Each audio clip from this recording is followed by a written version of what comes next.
Hello, my name is Dawson Bradley, and I will be presenting over the yellow team. My safety motto is safety is lame until you bury someone, and my safety vision is to eliminate all culture incidents as well as half of all others by the end of the year. I think this is doable because culture is essentially a choice. You can get on board with the culture or you can get fired. It's very simple. Now we're going to get into the data portion of the slide. So this graph is over days of the week. And what does the graph mean? So the graph shows on the y-axis, it is going to be the number of near misses, and on the x-axis, it's going to be days of the week. So what is the analysis of this graph that I produced?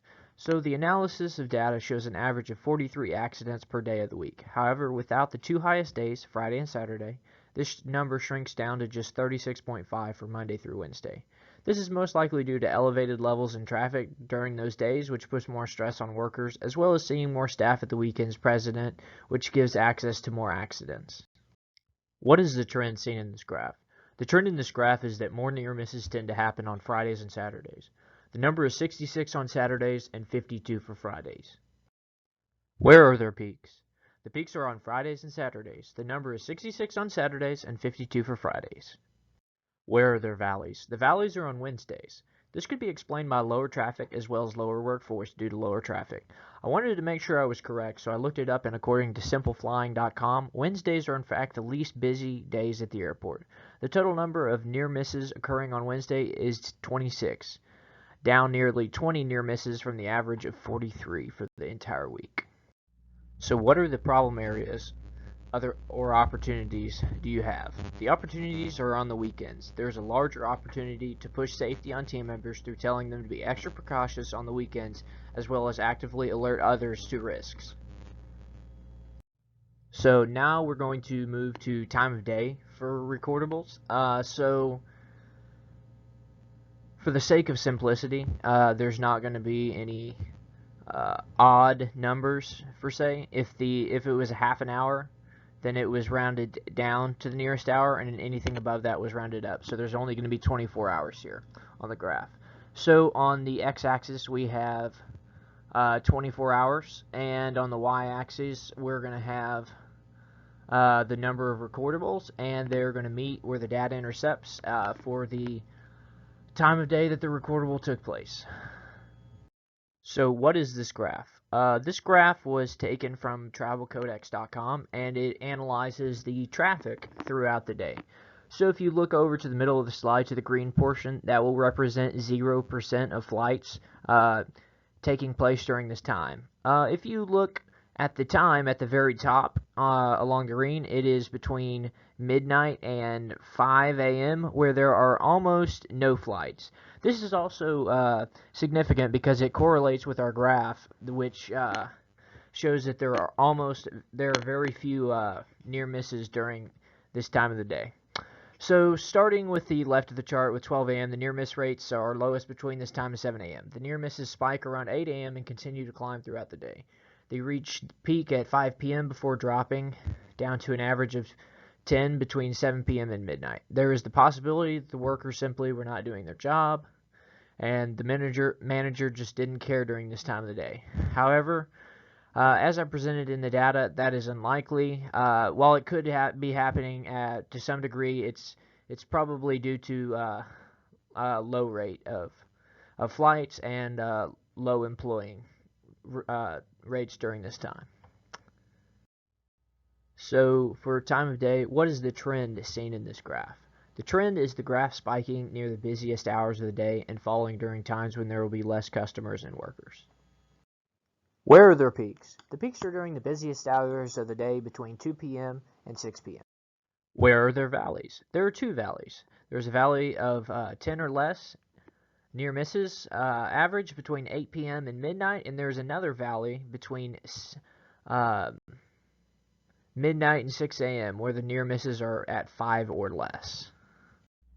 What problem areas or opportunities do you have? The problem areas are in the obvious one, which is during the peak of business hours. We have an opportunity to really push customer friendliness to avoid negative near misses with customers, which accounted for around total near misses. An example of this is when an employee or a guest threw a drink at an employee. By being friendly, we can avoid this from happening most of the time. We also have the opportunity to push awareness and not let stress levels make employees make questionable safety decisions. What does the graph mean? The graph shows the number of near misses in each of the 16 categories. The category is along the x-axis and the number of near misses is along the y-axis. They meet in the middle to form the number of near misses for the category. What is my analysis of the graph? Overall, the analysis is overshadowed by many areas with a very low near miss rate, completely swallowed by a couple large problem areas. What is the trend seen in this graph? The trend is an overwhelming successful areas, overshadowed by a couple of resounding problem areas. Where are their peaks? By far, the number of areas to work on was PPE. PPE stands for Personal Protective Equipment. The number of PPE near misses was 66. However, this is not the worst of it, because many other near misses could have easily fit into the PPE category. There were two other problem areas, including culture and ergonomics. These are both nearly 40 near misses, with culture at 42 and ergonomics at 35. Where are their valleys? The valleys include fall, walking, working surfaces, lockout, tagout, guarding, material handling, bloodborne, dust, line breaking, fire, excavation, and insects, having a 5 or less near miss rate. This goes along with all other categories outside of PPE. Culture and ergonomics, having less near miss rate than 21. What problem areas or opportunities do you have? I will give a specific example of one of the ergonomic examples that occurred. Employees were loading bags without the aid of a lifter for the complete shift because it was not maintained correctly. This scenario made up 20 of the 42 total ergonomic examples. This is also the case with many of the culture and PPE scenarios, in that the same minor near misses with a remote probability took up more than 2/3 of all near misses in these categories. An in-depth sit-down and discussion with employees about how to fix this would allow the resolution of almost all of these issues. So now we will move on to the weekly tracking graph. So what does this graph mean? The graph shows a relationship between the months located on the x-axis and the number of near misses on the y-axis to create the near miss per month at the intersection of the two axes. My analysis of this graph. To me, the graph seems wrong. The graph peaks during the least busy time of the year and goes down during the summer months, and then peaks again in November and December. The month of July is completely omitted. According to Best Life Online, there are a couple of peak seasons. These seasons include spring break, typically the entire month of March, the summer, July 4th, which is even more busy in the summer, Thanksgiving week, and then the month of December. The only part of that the graph reflects is the month of November and December. The month of July is mathematically supposed to be just as busy as the month of December, and somehow there are no near misses recorded at all. This goes along with the summer months containing a near miss rate of almost half of February. Statistically, February is the least traveled month out of the year, and it has the least amount of days. This brings me to the conclusion that the safety program was pushed very heavy to meet a quota in January through March. After that, it was not followed again until the middle of November, when they were like, uh-oh, we have a quota to meet. And then they started recording all kinds of things that were ridiculous in the near-miss reports to meet it. Well, I can't prove that with just the data. I would be willing to bet a lot of money December 25th to 31st had more than half of December's near-miss reports. In fact, in December, I have recorded that of the near-misses, only 4 were outside of minor severity.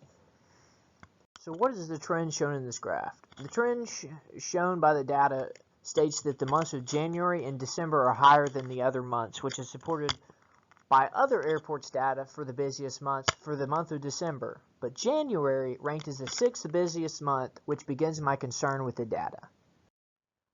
The peak in the data is December with several, 62 exactly, and January with 40.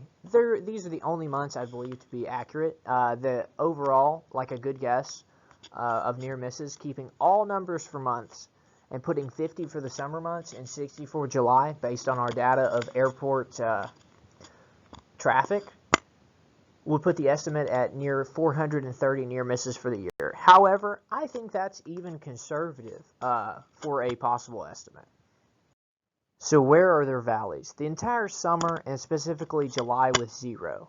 These numbers are highly inaccurate, but for the graph, it is the valleys. I would expect the numbers, according to the study done, for it to be on par with the months of December. But once again, the data in this particular category is inaccurate. What problem areas or opportunities do you have? The entire graph is a problem area because it's a bunch of crap. We have a culture problem and an adherence to safety problem. This can all be solved easily because culture is something that must be instilled and bought into. We will train on culture and encourage people to report near misses and promise no punishment will be given if it is not willful. Those who will not adhere to the culture will be weeded out by firing.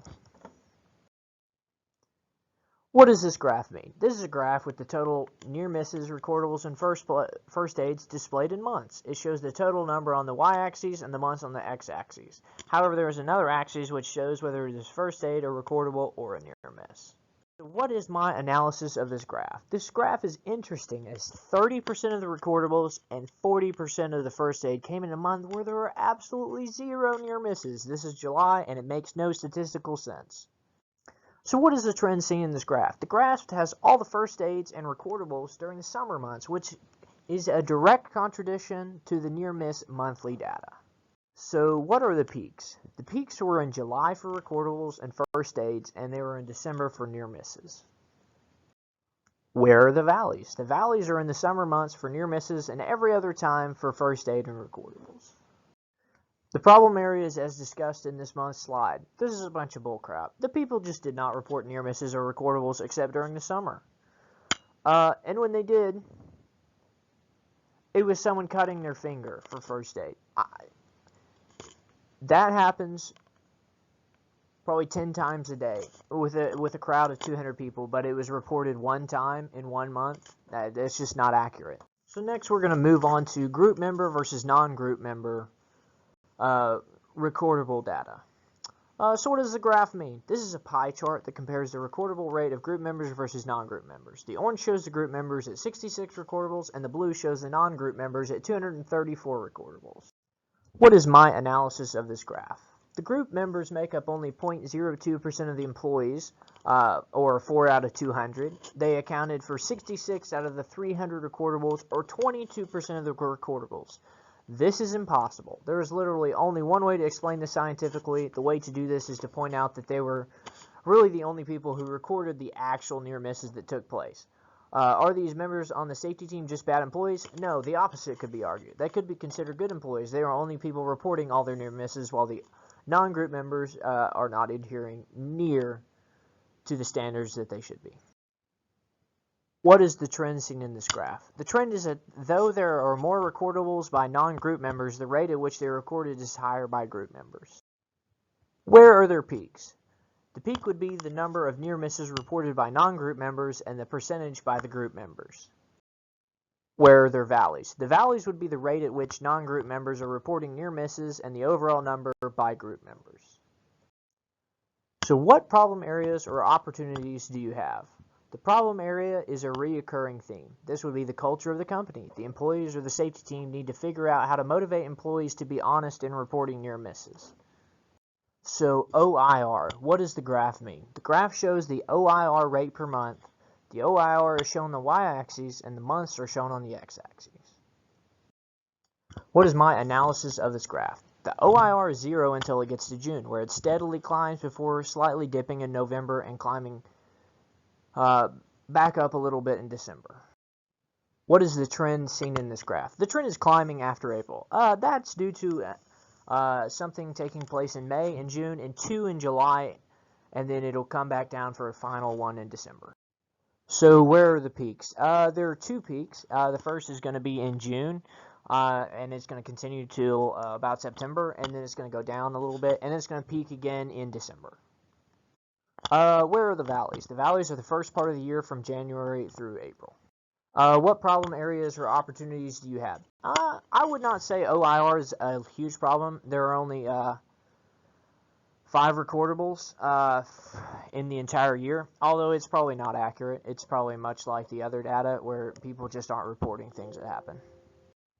Next, we're going to move on to high-risk scores, and you can see the the tolerable, negligible, or intolerable, and the grand total in the data table on the right, and then you can see it in graph form on the left. What does the graph mean? The graph is more complicated because it does not just have an x or a y-axis. The x-axis represents the total number of near misses. The y-axis represents what the near miss was. There is also a color key. Red represents intolerable near misses, green shows negligible, and yellow shows tolerable near misses. The line represents the total number of these near misses that took place, while each color in the line, along with its number, break down how many in each area occurred. What is my analysis of this graph? This graph shows that most things were in the tolerable to negligible range. However, it is worth noting that if a near miss took place in lockout, tagout, line breaking, or chemical, it was much more likely to be intolerable. What is the trend seen in this graph? The trend in this graph is that 95% of the near misses were tolerable or negligible. Where are their peaks? The peaks were in areas like PPE, culture, and ergonomics. It is worth noting that all but one of ergo was negligible, and that none recorded were even intolerable. Still, this is an area of concern due to the high numbers. Where are the valleys? The valleys were all areas except for PPE, culture, and ergonomics. This goes without saying, however, as many of the near misses in other areas are overall low but high in intolerable percentages such as line breaking, with two near misses total and 100% intolerable ratings. What problem areas or opportunities do you have? There are many problem areas. I want to start by stating that what I describe the problem areas as being. I would describe any area with a high total near miss rate or an area with intolerable near misses. These are the areas that we need to work on. So what are my solutions? PPE. For PPE, we want available clothing for employees who forget, or if it happens multiple times, we will find them and send them home for the day. If they are fined multiple times and sent home multiple times, they will be fired, because at some point you can't forget your work boots. That's ridiculous. For ergonomics, we will have an emphasis on ergonomic training. This will include computer videos as well as guest speakers to push the importance of training and avoiding bodily injuries. And culture, and this is a problem, a huge problem with this company. This starts at the very top. This has to be instilled in all workers when they come in, and we have to, in a sense, brainwash current workers to get them to adhere to cultural behaviors. Next, I will talk about the top 5 near misses. I will go into each of these scenarios much more in detail. So for now, I'm just going to rank them. My number 1 near miss is going to be in the middle. It's going to be a 16. And my number 2 near miss is going to be the first one at the top. My next one was going to be the employee driving. And my 4th one is going to be an employee was on scaffolding. And my last one is going to be the one that's rated 9. It's at the very bottom. What is my top number 1 near miss rating, which was rated a 16? So this is, smoke was observed inside a working hangar. The hangar was described as a light haze while the security officer was preparing to don his face mask. The smoke was observed coming from an outside pesticide product, incorrectly used indoors, that was burning in a metal pan positioned on the floor of the hangar. The main chemical components of the pesticide was found to be pyridopan and isoprocarb, identified later in the near miss. Both chemicals state inhalation toxicity hazard. The airport crew arrived at the second floor hallway. The local fire marshal investigation division revealed that these pesticides are imported from China and not approved for sale in the United States. The box is believed to contain several plastic bags of sawdust-type material, which also includes a wick fuse which is placed in the bag to burn off the product. Why is this scored so high? Where do I begin? There is a pesticide fire for a product that is banned in the United States. The fire took place inside of a hangar when it is for use outdoors. The byproduct of the fire was also an inhalation hazard, which could have killed people or harmed their lungs or their throats. The items included with the product, which was pre- and continuous ignition materials for the chemical, make this look like a terrorist attack of some kind. So can this near miss be controlled? I assess this to be a terrorist attack. Since there was no prior information that this attack was going to take place, the only thing that could be done to prevent this would be tighter security measures. This could not be controlled as there is no way to know it is happening. The only thing that could be done would be to evacuate the hangar, essentially what was done, and wait for the hazmat team or the fire marshal to clean it up or mitigate the risk. My top 2 near-miss rating is also a 16. The number 2 one is a gas cylinder was left by a power panel.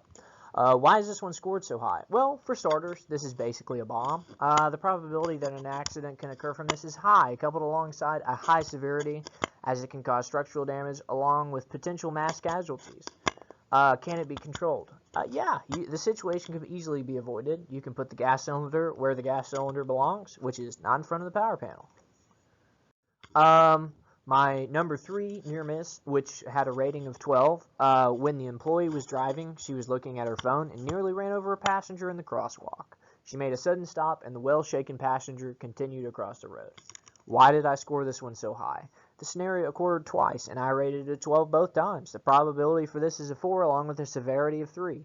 Texting and driving can cause the loss of life or severe injury, which from a financial standpoint is worse than death.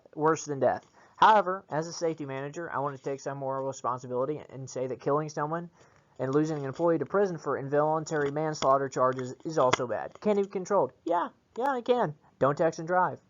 This is very simple and an easy way to avoid killing someone. Or if you really have to text and drive, do it in a place that's not a high traffic area. So my top 4 near miss rating is a 12. An employee was on a scaffold when a gust of wind blew his hat off. The employee grabbed for the wayward hat, almost causing him to fall off the scaffold. Why is this one scored higher than the other one at 12 while the other one's only a 9? Well, I'll get into that. It's pretty much self-explanatory. Grabbing for your hat when it blows off is an involuntary reaction, meaning that it's just a habit to do, which you can't really control it if it's involuntary. So, you know, if your hat falls off, you're automatically going to want to reach for it. So that is why I ranked it so high. Yes, it can be controlled. A situation can be controlled by banning the wearing of hats while on scaffolding, or using a hat like a bucket hat, which can be secured to your head by tying it on.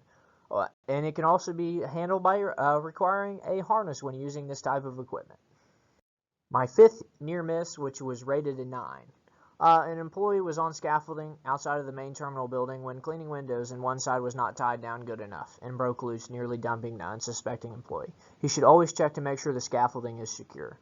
Why is this one scored so high? The scenario is less likely, in my opinion, than the other scaffolding, because the majority of people would triple check the tie down to ensure they're not about to kill themselves when they're going up on a high place. It poses the same risks as the other scenario. Can it be controlled? Yes, by checking the ropes for security, durability, and tying. Or you could prevent the use of not slipping by instilling metal cables instead of ropes.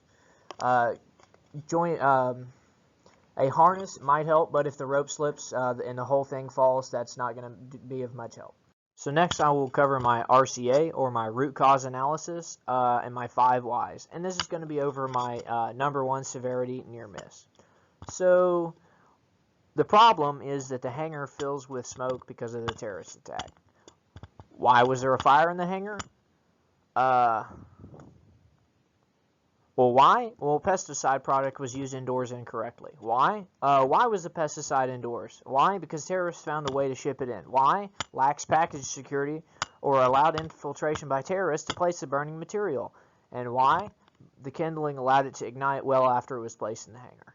So the estimated direct cost for the fire in the hangar is going to be $160,207 and indirect costs $176,363.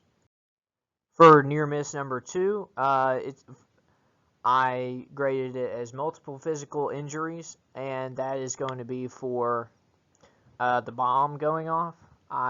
There wasn't an explosion option. You could include burns, but I think multiple physical injuries of being thrown across the room by a bomb is a more likely injury scenario. And so the estimated direct cost is $78,161, indirect cost $86,445. So this one is also this is the girl texting and driving that almost hit someone with her car, and this is also going to be multiple physical injuries, because getting hit by a car, it could be broken ribs, broken internal bleeding, multiple physical injuries. So it's also going to be the same price. Once again, we're going to see the multiple physical injuries only. Why? Because he fell off of scaffolding. And we don't know how it is, but the most likely injuries are going to be very similar to a car accident. Getting multiple broken bones, internal bleeding, organ damage, depending on the height of the fall. The cost analysis for near miss number 5, which is also would be falling off of scaffolding, it's going to be exactly the same as the last one. Next, we're going to go into recordables cost analysis. The injury was an infection. It happened at the dock, and it was an injury and it required 2 days away from work. So our estimated direct costs are going to be $31,401, and our indirect costs are going to be $34,541. Our next one is going to be a injury. It's going to be a puncture, and it required first aid as well. The direct costs were going to be $59,200, and the indirect costs are going to be $65,125. The recordables cost analysis is going to be a refueler, and it happened on the tarmac, and it resulted in hearing loss in both ears. So that's important because we're going to have to do this one twice. So the estimated direct cost $78,033, indirect costs $85,800. Once again, it's just his other ear, so not much to say on this slide. The same price and the same costs on both ends. So this one is going to be a sprain, and it's going to result in 7 days missed. The direct cost is going to be $108,520, and the indirect cost is going to be $119,300. And the final one is going to be done in the baggage, and it's going to be a crushing. And the estimated direct cost is going to be $175,523, and the indirect cost $193,073. So we have our total recordable and near miss cost analysis of all of them, and you can see all the injuries on the right and each of their individual numbers. And then on the left, you can see estimated direct costs, $600,357, and indirect costs, $660,389. The combined total is $1,260,746, and the sales to cover the indirect costs, $3,300,000, and the sales to cover total costs, $6,300,000.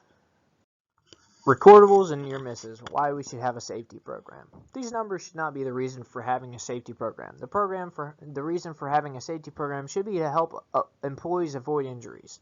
However, since companies don't care, yes, this is 5 recordables and 5 near misses that cost almost $2 million